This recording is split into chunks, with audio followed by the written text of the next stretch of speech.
अब रखूं तो मेरे साथ में थोड़ा सा जयकारा लगाएंगे। जय जय श्री राम, जय जय श्री राम। प्रकृति संरक्षण शोध संस्थान के तत्वाधान में हो रहे इस राष्ट्रीय युवा दिवस के कार्यक्रम में मुख्य अतिथि के रूप में विराजमान हमारे बड़े भाई, हमारे प्रेरणा स्रोत आदरणीय श्री विवेक गौतम जी एवं संस्कृत भारती के प्रांत मंत्री परम आदरणीय श्री कीर्ति कुमार जी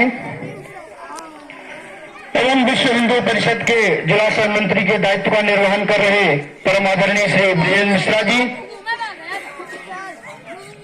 बजरंग दल के हमारे बड़े भाई जिला सेवाध्यक्ष श्री दिव्यांशु गौतम जी, इस ग्राम पंचायत की सरपंच बहन खुशबू जी एवं जनपद सदस्य श्रीमती सीमा जी बहन एवं गुड़िया बहन, ग्राम पंचायत महरी के हमारे युवा सरपंच प्रशांत जी, ग्राम पंचायत बदराव के सरपंच आदरणीय चाचा जी आशुतोष गौतम जी और इस शिवधाम में निरंतर सेवा कर रहे भोलेनाथ की परम आदरणीय पुजारी जी एवं हमारे गुरु आदरणीय प्राचार्य जी।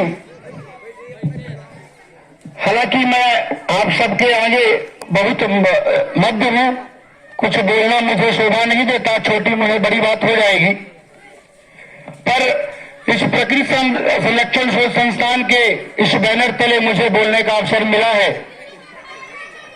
मेरे से भी विद्वान यहाँ वक्ता बैठे हैं, आदरणीय गुरु जी, मैं आपके सामने कुछ ज्यादा बड़ी बात नहीं करूंगा। आज विवेकानंद जी के जो उद्देश्य थे इस समाज के लिए, विशेष रूप से युवाओं के लिए, मैं एक कहानी के माध्यम से, चूंकि जब मैं बचपन में पढ़ा करता था तो जब कोई सवाल या कि कोई प्रश्न उत्तर मुझे याद नहीं हुआ करता था, एक गुरु जी थे, मैं उनसे पूछा करता था, गुरु जी मैं याद तो कर लेता हूं पर वो भूल जाता है। तो गुरु जी कहा करते थे कि बेटा किसी चीज को रटोगे तो वो तुमसे दूर जाएगी, तो किसी भी घटनाक्रम को या कि कोई ऐसी बात है उसे अगर हम कहानी के रूप में समझेंगे तो निश्चित रूप से वो हमारे जीवन में कभी भूलने वाली नहीं है। इसलिए आदरणीय जिला सह मंत्री जी ने विवेकानंद जी के जीवन काल के विषय में हम सबके पास बात रखी थी।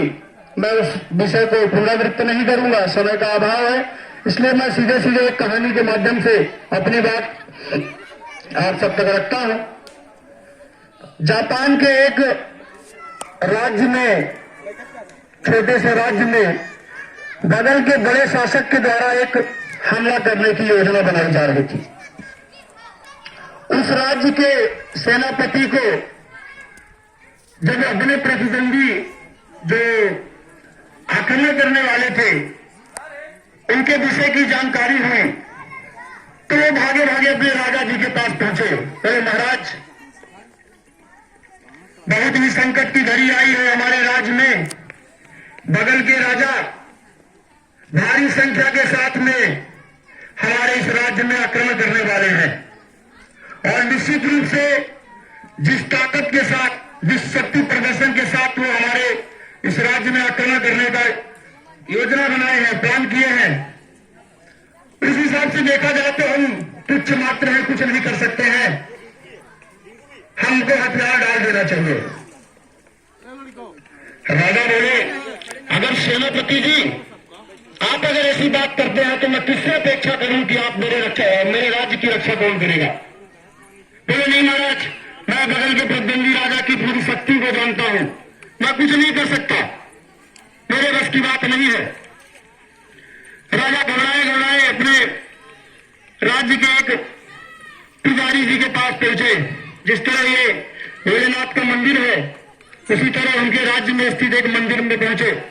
वहां पुजारी जी कम से कम 70-75 वर्ष की उम्र के थे, राम राम जपा करते थे। राजा परेशान होकर उनके पास पहुंचे तो राजा ने अपना विषय रखा। बोला महाराज जी मैं बहुत परेशान हूं, मेरे सेनापति जी ने कहा है कि मैं हथियार डाल देना ठीक है, मैं युद्ध नहीं कर सकता। करूं? आप कुछ निजात बताइए मुझे, कुछ समस्या का समाधान बताइए मुझे। मेरी तो इज्जत धन पूरी सब दांव में लगी हुई है। उन संत ने कहा, पहला काम तो ये करिए राजन कि अपने सेनापति को कारागृह में डाल दीजिए। उन्होंने सोचा, कैसी बात कर रहे हैं आप? एक तो वो लड़ने के लिए तैयार नहीं है, और जो कुछ है भी तो मैं उसको कारागृह में डाल दूं तो मेरे देश की, मेरे राज्य की रक्षा कौन करेगा? राजन, मेरी बात को अन्यथा नहीं लीजिए। पहले उस सेनापति को कारागृह में डाल दीजिए, वो अन्य किसी सिपाहियों से मिले, अपने विचार को व्यक्त करे, उसके पहले उसको कारागृह में डाल दीजिए आप। तो बोले फिर क्या होगा? वो ज्यादा ना करा बोले कल मैं आपके सेना का सेनापति मैं बन के चलूंगा। डाटा मन के राजा ने सोचा, जो व्यक्ति घंटे जलाता है, जो व्यक्ति अगरबत्ती जलाता है, सेना की बागडोर क्या संभालेगा? ठीक है, आप कहते हैं तो मान लेता हूं, भगवान भरोसे, राम भरोसे। राजा साहब आए, सेनापति को कारागृह में डाल दिए। दूसरे दिन प्रातः पुजारी जी राज्य में आए, उन्होंने कहा, राजा साहब मेरी घोषणा करवा दीजिए, मुझे सेनापति की घोषणा करवा दीजिए। राजा ने ऐसा ही किया। सैनिकों को भी बड़ा ताजुब हुआ कि भाई ये 70-75 साल का संत ये क्या युद्ध करवाएगा?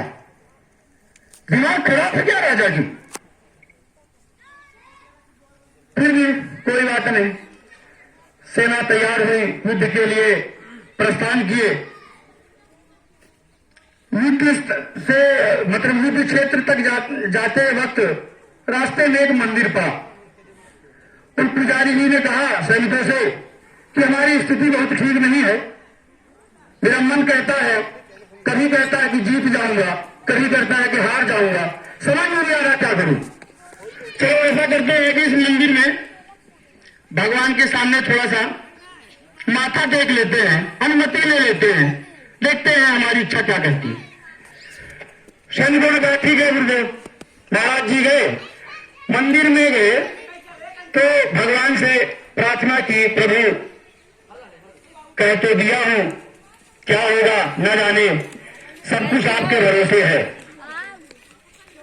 फिर महाराज जी के मन में एक विवेकानंद जी जैसे एक विचार आया कि अगर हम मन से जो सोचते हैं शरीर से वही करते हैं।